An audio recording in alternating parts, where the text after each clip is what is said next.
Guys, कैसे हैं आप लोग। मुझे उम्मीद है कि आप लोग स्वस्थ होंगे और अपनी तैयारियों में व्यस्त होंगे। तो आज हम आपके लिए एक बहुत ही महत्वपूर्ण जानकारी लेके आए हैं। यदि आप हमारे चैनल पे नए हैं तो चैनल को सब्सक्राइब कर लीजिए, साथ में पास की बेल आइकन को प्रेस कर लीजिए ताकि लेटेस्ट वीडियो की नोटिफिकेशन आप तक पहुंचती रहे और आप नई नई जानकारियों को प्राप्त करते रहें। तो आज हम EWS क्या है, EWS बनवाने के क्या फ़ायदे हैं, EWS किन लोगों का बनता है और ESW सर्टिफिकेट की वैलिडिटी क्या होती है और ये कहाँ से बनवाया जाता है, इन सब के बारे में विस्तार से बात करने वाले हैं। तो EWS इकोनॉमिक वीकर्स सेक्शन होता है इसका फुल फॉर्म, और हिंदी में कहते हैं आर्थिक रूप से कमज़ोर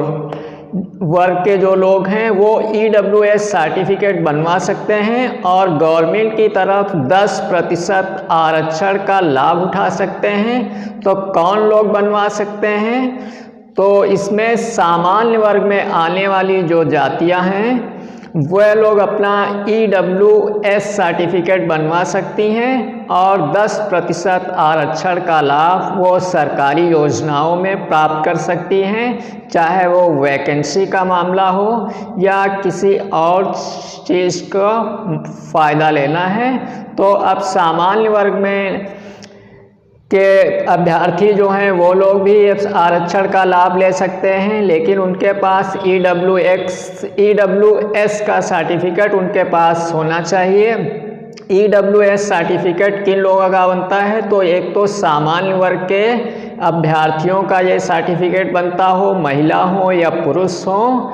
साथ में उनकी आर्थिक इनकम जो है 8 लाख से कम होना चाहिए और 5 एकड़ से ज़मीन भी उनके पास कम होना चाहिए यदि वो ग्रामीण क्षेत्र के निवासी हैं। यदि वो शहरी हैं तो उनके पास 100 स्क्वायर फीट वर्ग का अगर मकान है तो उनका सर्टिफिकेट नहीं बन सकता है। साथ साथ में आपको ये बता दें कि ये कहाँ से बनेगा।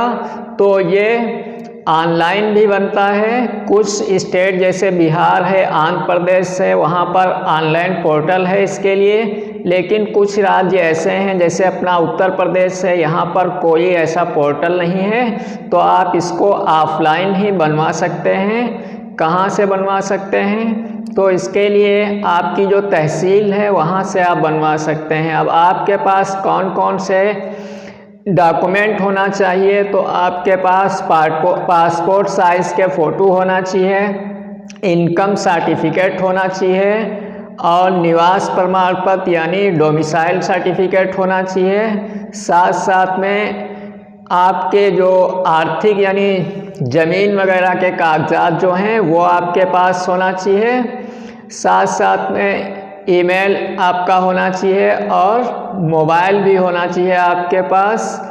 तो आप इतने सारे कागज़ डॉक्यूमेंट अगर इकट्ठा कर लिए हैं तो और आपके पास आधार कार्ड, वोटर ID कार्ड, इनको भी आपके पास होना चाहिए। ये आपके कई सबूत को प्रमाणित करते हैं। ये सब डॉक्यूमेंट होने के बाद अब आप अपनी तहसील में जाकर के जो आपकी एरिया का लेखपाल है, लेखपाल महोदय से आप मिलिए, उनको एक फॉर्म दिया जाए, उसको आप भर लीजिए और सारे ये डॉक्यूमेंट की फ़ोटोकॉपी उसमें अटैच कर दीजिए और अपने लेखपाल साहब के पास जमा कर दीजिए।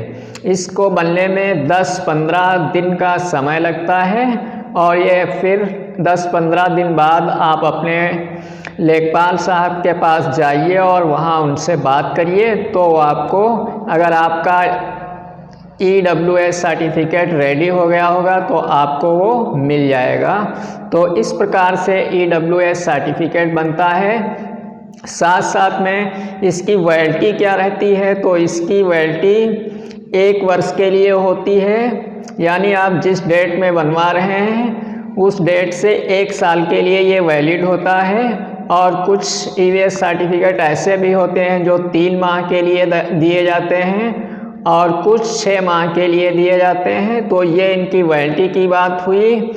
और वैलिडिटी कहीं कहीं पर तो वित्त वर्ष का मामला होता है, जैसे आपने अप्रैल से जो मार्च तक के चलता है वित्त वर्ष, यानी 1 अप्रैल से 31 मार्च तक का समय होता है, तो 1 साल के लिए इस प्रकार से वैलिड रहते हैं। साथ में आपको बता दें, अब जब आपका एक्सपायर हो जाएगा, वैलिडिटी ख़त्म हो जाएगी, तो आपको रिन्यूअल कराना होगा। रिन्यूअल कराने के लिए बनवाने में जितने डॉक्यूमेंट आपके लगे थे उतने ही डॉक्यूमेंट आप ले जा करके अपने लेखपाल महोदय के पास और वहाँ से इसको रिन्यूअल करवा लीजिए, यानी नवीनीकरण इसका कर दिया जाएगा। तो आपके पास अगर EWS सर्टिफिकेट बन जाएगा तो आप जनरल कास्ट के होने के बावजूद आपको 10% का आरक्षण का लाभ आपको दिया जाएगा गवर्नमेंट की तरफ से। तो उम्मीद करते हैं कि मेरे द्वारा दी गई जानकारी से आप लोग संतुष्ट हुए होंगे। यदि वीडियो अच्छी लगे तो एक लाइक कर दीजिए, चैनल पे नए हैं तो सब्सक्राइब कर लीजिए। वीडियो देखने के लिए बहुत बहुत धन्यवाद। खुश रहो, हंसते रहो, मुस्कुराते रहो, स्वस्थ रहो। Thank you.